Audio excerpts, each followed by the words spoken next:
this is a problem for a lot of good Muslims too. Actually, it was a problem for myself also.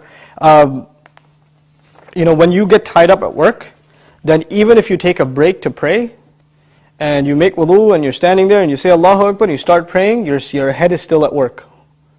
Right? If you're a programmer and you're writing code and you left it halfway and you started praying, you're finishing the line in your salah. Oh my God, I missed that slash. Right? I gotta go back. So this is actually a very normal thing.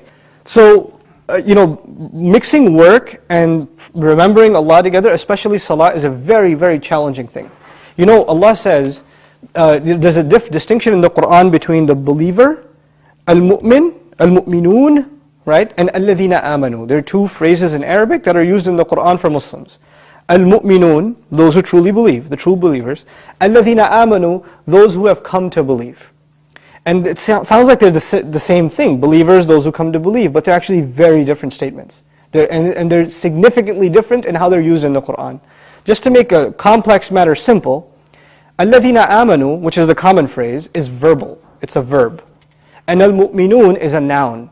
And the difference between a verb and a noun is permanent and a verb is temporary, right? When Allah says alladhina amanu, He's speaking of those who entered into Islam. They said La ilaha illallah Muhammadur Rasulullah and they entered into Islam. When He speaks about al-mu'minun, He's talking about a special breed of the Muslims who have firm conviction and they are actually the most mature, solid people of faith. Not every Muslim is like this. You have to earn that title. Now why am I bringing that up in a question about remembering Allah or having a relationship with Allah?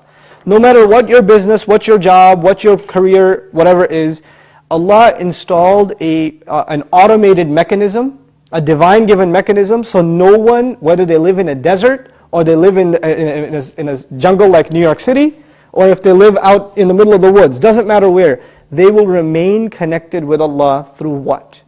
Salah, the prayer.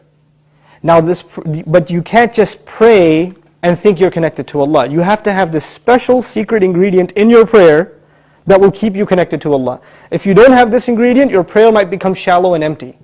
At least you're doing it, but it's missing something. Now what is that secret ingredient? Allah says, قَدْ أَفْلَحَ الْمُؤْمِنُونَ, the true believers have come to succeed. الَّذِينَ هُمْ فِي صَلَاتِهِمْ, and then the secret ingredient, خَاشِعُونَ. The true believers have attained success, those who have khushu', awe, humility, being overpowered, concentration, all these things in one word, in their prayer. So basically what we're being asked to do is, as soon as I say Allahu Akbar, I have entered another dimension, right? You've entered another dimension. That world doesn't exist for you. Your kids don't exist for you, your wife doesn't exist for you, your work doesn't exist for you, nothing exists for you. It's just you and Allah, that's it. That's it. We have to enter that state when we enter into salah. Which is why it's recommended that you find a quiet place to pray. And actually my personal advice is before you start prayer, stand there for a couple of minutes and let everything out of your system. Just flush your brain. With all the thoughts that are running, just get them out.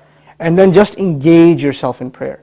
And when you're going to pray, know what you're reciting. Even if you don't know Arabic, learn some vocabulary of what you're reciting and listen to talks, lectures, study tafsir of those few ayat that you've memorized, so you have a deep connection with at least those ayat.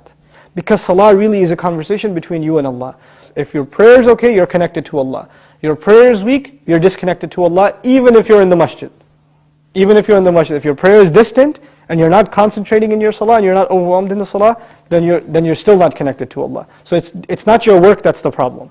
That's what my answer to the question, and Allah knows best. It's not work that's the problem, it's concentration in the prayer that's the problem.